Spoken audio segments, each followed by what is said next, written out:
Hello and welcome to the Purpose Pursuit podcast with me, Hannah Miller.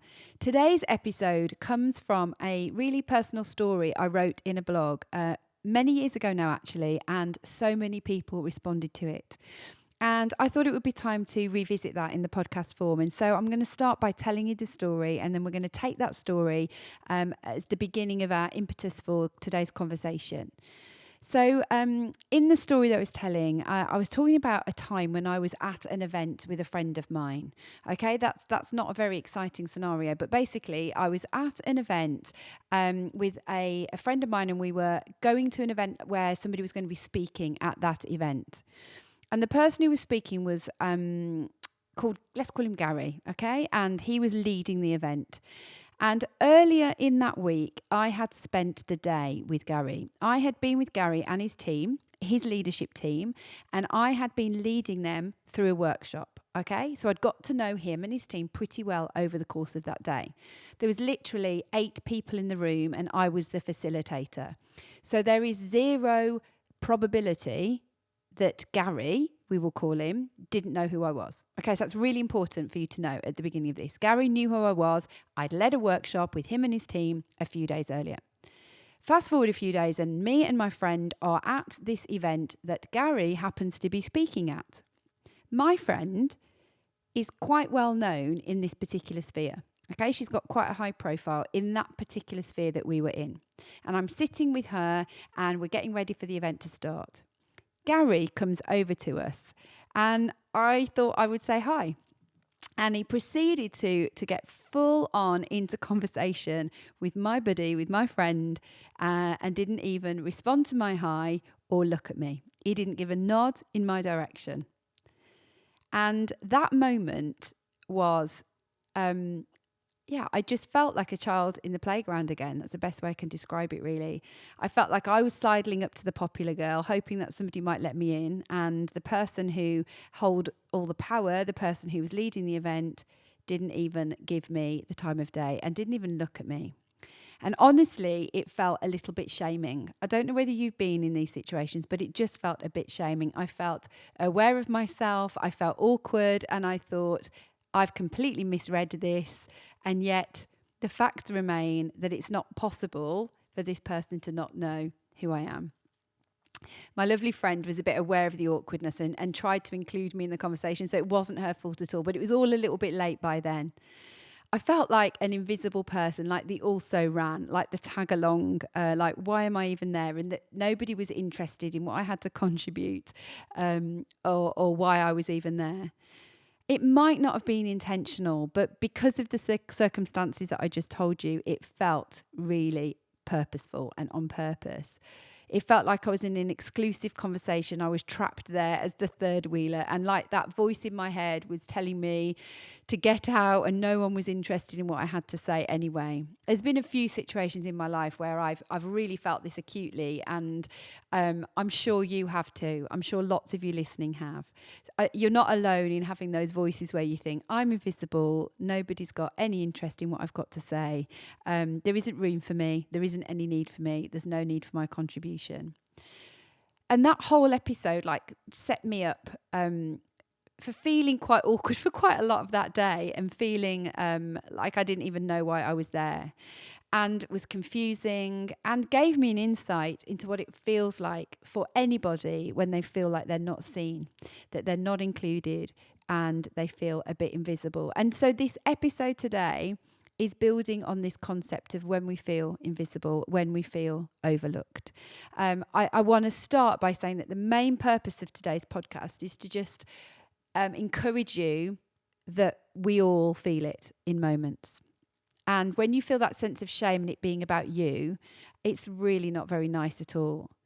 And I think the first thing I want to say is that there are times when it's not intentional and somebody just hasn't noticed, or they've been busy doing something else and they didn't mean it. I remember I used to work with someone, and she would be so purposeful striding down the corridors that she would just not really notice people or interact with them. And a few members of staff, it would really get on their nerves. But when they actually approached her around it, she said, I'm sorry, I just am so thinking about what I'm doing that I don't even really notice you're there.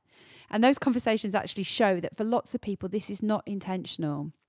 But there are times when people's behaviour is a little bit less than can be desired. And that, for some reason, can leave us feeling like we're the ones lacking rather than the person whose behaviour wasn't very good. And there's a few things going on in this moment. I think the first thing I want to call out really and be honest about is that there are people who have power in rooms.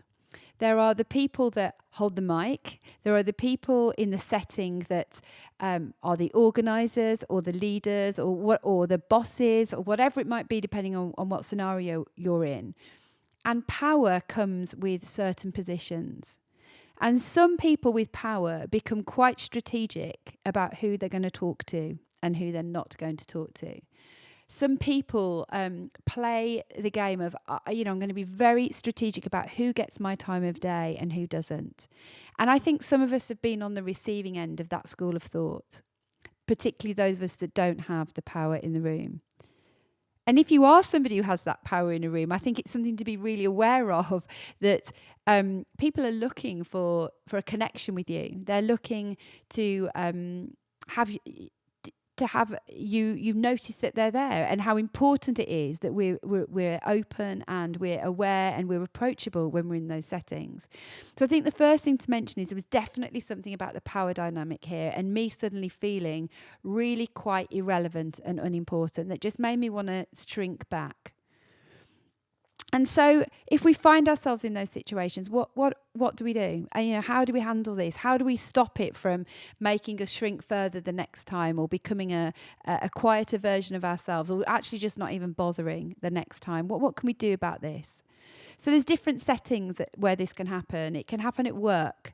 You might find that you're not in a certain crowd at work, or you just keep not being invited to certain meetings. It can be as simple as that you're like, why is nobody telling me this? Why am I left out of these conversations? Why am I left on the edge here and nobody's thinking to include me in that?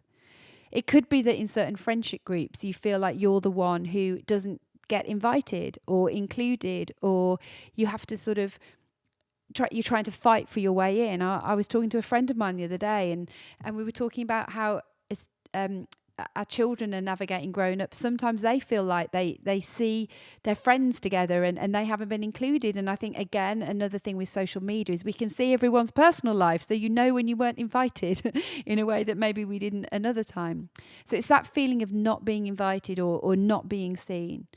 And then there's just wider social settings, when you have to network for work, or you've gone to a big party, or you're at a wedding and you think, nobody's coming to speak to me. Nobody's trying with me. Am I really here? Am I invisible? Can anyone see my existence? And we can find ourselves in this larger setting, where everyone's milling about, eating canapes, and you think, oh, nobody's noticed me. And this feeling of invisibility makes us shrink further back. So there's loads of different ways it can happen. And I think the first thing we've got to do is identify how we're feeling. Are we feeling something that is reality? I mean, that situation I gave with Gary was a real situation. I was known by this person and they chose not to engage with me. But there are loads of other times where I could begin to hear this voice or think I'm being excluded or I'm not being noticed, when really that isn't what's happening. But I've decided that that's true, and so I'm starting to view everything through that lens. So I think it's really important to first of all diagnose what's happening, what could be me, and what might not be actually going on. What is it that's really happening? We need to be sure of that intention. It is really easy to blame everyone around us. It's really easy to think, I'm never on the guest list. I'm at a party and nobody speaks to me. I'm never included in stuff. But we might not have the full picture of what's going on there. Perhaps we could think about how we reframe that story to look a little bit different. I remember another time actually where I was many, many years ago, and I was with my head teacher and we were at a conference, and pretty much everyone actually at this conference were heads. So they all knew each other, and I was there as a bit of a plus one. And there was I was with my head teacher and a couple of other heads came over and they started a conversation together, and nobody was thinking to include me in that conversation. But in that moment, I thought, well, actually, I can just introduce myself, or I can just add something to the conversation at a moment rather than just waiting for other people to do it for me. So I think there are times when we've got to take responsibility for the part we can play to move from the edge and be further in. When we're feeling like that with our friends, is it that maybe we need to do something that includes us by being the one who arranges something, or actually having a frank and open conversation and saying, I feel like I'm never involved in these things. As hard as those things can be, they can be really important to do. So I think we need to take responsibility for the part that we play and to try and look objectively at it. Sometimes we can find it really hard to look objectively ourselves, and we might need somebody else to help us do that. Who in your life is objective and you're able to talk about a situation with, and you know that they're not going to just add drama to a scenario and make it more than it is, or just nullify something and make it nothing? Can you find someone who speaks to you objectively and actually will listen to what you're feeling but won't just cost at you and tell you what you want to hear? If you can find that person, it will really help you to reframe and to take action or to take responsibility of the things that you need to do. So I think if we think about the work situation, if you're feeling invisible at work, this is really important to sort out. Like, I think it's quite urgent. You're spending a lot of time at work every day. And if you feel like you're not in team meetings, you're not included in conversations you should be, action's got to be taken over this. This is like a top tier scenario. You've either got to get out of a workplace like that, or you've got to find a way to make a change. So a few things I'd say to you to try. The first is to think about your personality. Who are you? What do you do best?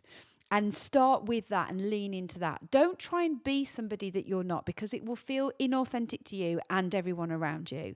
Don't try and be Little Miss Charisma if that is not what you like to do. Be who you are, but find a way to do that with the volume turned up a little bit more.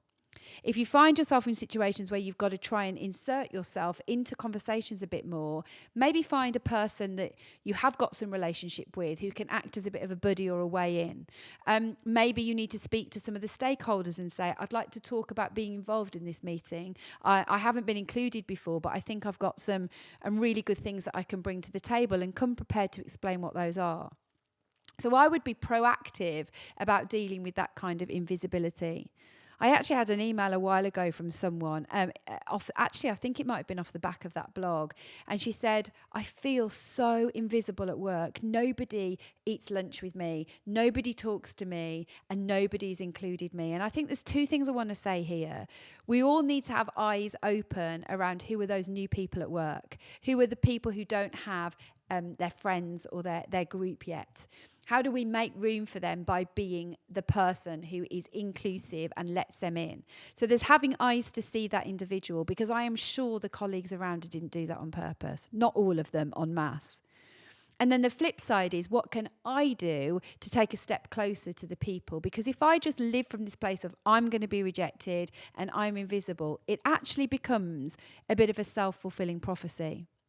So I would encourage you to think about your personality and buddy up with people and do something proactive to get your name on that list of team meeting that you would like to be on. Get yourself included with a narrative or an explanation as to why you should be there and what you've got to contribute. And a few meetings down the line, a few lunchtimes down the line, you will no longer feel like you're on the edge. It will happen. It will happen over time, and you'll feel like you found your way in.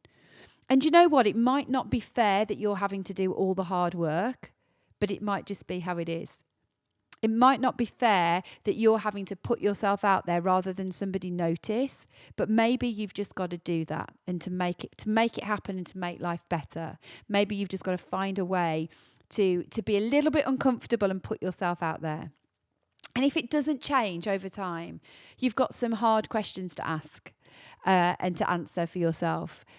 If it's not going to change, and you've tried to make friends and you've tried to make connections at work and you've tried to input in meetings and you're just being ignored, you've got to think carefully about whether this is a place that you can thrive. That's a definite conversation you're going to have with yourself.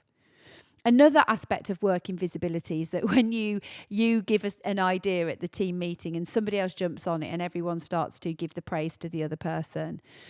Unfortunately, that does happen to more women than men in the workplace. That's what the data tells us, that we start to give an idea or give a perspective. People don't listen to it, but then somebody else says it and it really starts to gain traction. This is highly frustrating and isn't fair either.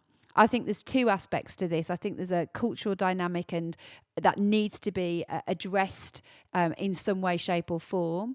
But also, we've also got to reflect that if it means the idea is getting out there, that is a good thing. That doesn't mean we should settle for that. That isn't good enough. But actually, getting the idea out there is important. And it is important for us to be team and to think, actually, whoever gets the credit, this is important that this idea happens and that we move forward together. But we have got to challenge these situations when we find ourselves in them. It might be that we go back to someone and say, did you notice that actually I shared that idea first and you jumped upon it? Did you notice that that's what happened? Because it may be that that person didn't even realise that they were doing it. And if we don't give people feedback, if we're not radically use radical candour in our feedback, people aren't going to grow and realise there's loads of things that I do that I don't realise I'm doing unless somebody tells me. So in a workplace, if somebody's jumped on your idea, you might need to have a sideways conversation with them to help them realise what they've done. I wouldn't probably do it in the team meeting. That's a lot and won't land very well for you. I would challenge separately and ask them to credit you for the part that you have played. That whole credit thing can be a real issue in the workplace. And actually, if it happens systemically, that's quite different to a one-off. And conversations need to be had because people can't change if we don't help them see what they're doing.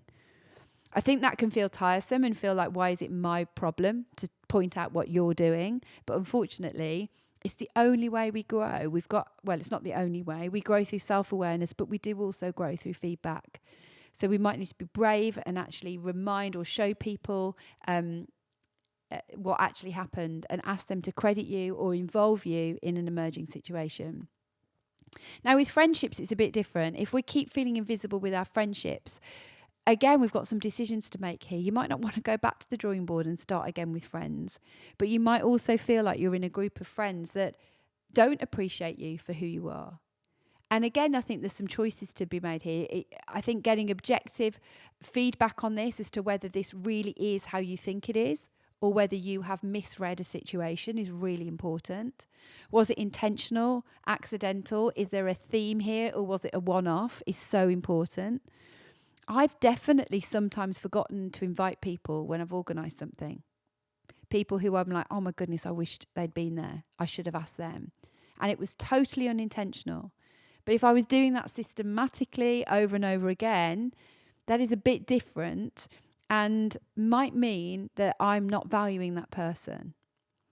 And as the person on the receiving end of that, you've got to decide whether this friendship is worth fighting for and you want to help this person grow or whether you're going to walk away. I think most things are worth fighting for until a point comes that people aren't going to change.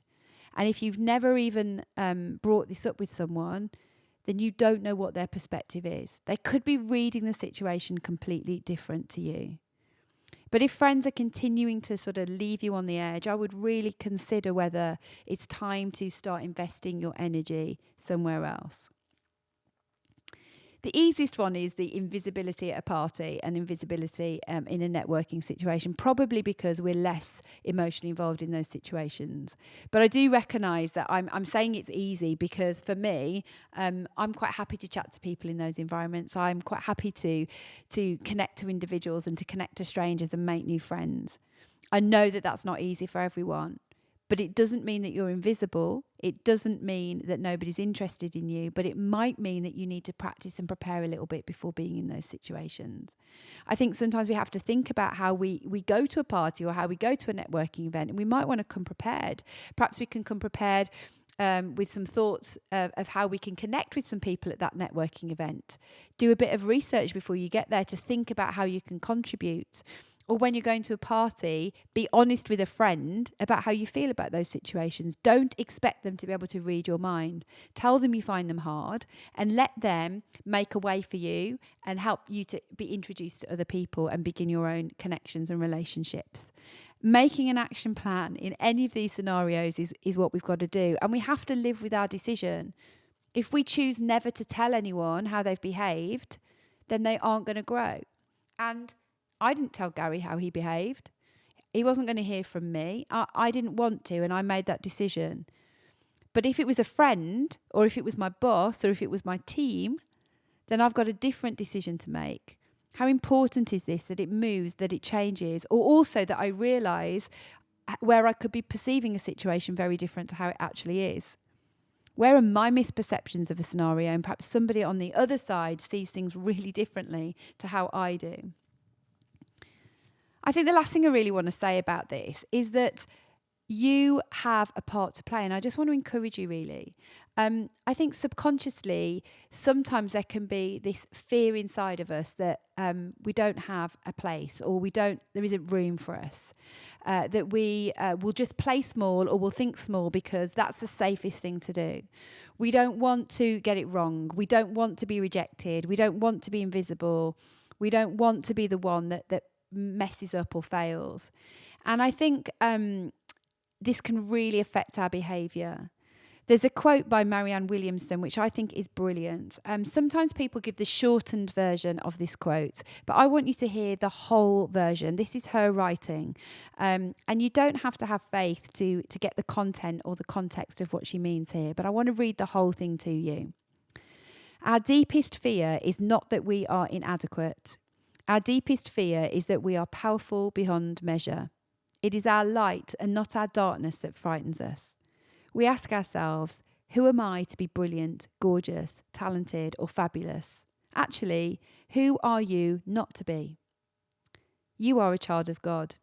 Your playing small does not serve the world. There is nothing enlightened about shrinking so that other people won't feel insecure around you. We are all meant to shine, as children do. We were born to manifest the glory of God in us. It's not just in some of us, it's in everyone. And as we let our own light shine, we unconsciously give other people permission to do the same. As we are liberated from our own fear, our presence automatically liberates others. I just think there's so much in that to think about. You know, Marianne Williamson is an author, and her words there are just beautiful, but there is so much underneath that to consider. I was thinking, even as I was reading it, when do I walk into a room where I am feeling insecure and living out those fears of being inadequate? And that's what is translating onto people before the meeting or the situation has even started. And what about when I walk into a room and I feel aware that there are things about me that are uniquely part of who I am, and that my playing small does not serve the world? When I walk into the room with that, it doesn't mean that I'm hyping myself up to be better, but that I am equal. And like it says in here, when we let our light shine, we unconsciously give other people permission to do the same. And I want to be that kind of person that makes nobody else feel invisible or small, but also that I don't need to be bigger either. That as I do that, we can give people permission to be liberated, to be everything that they are.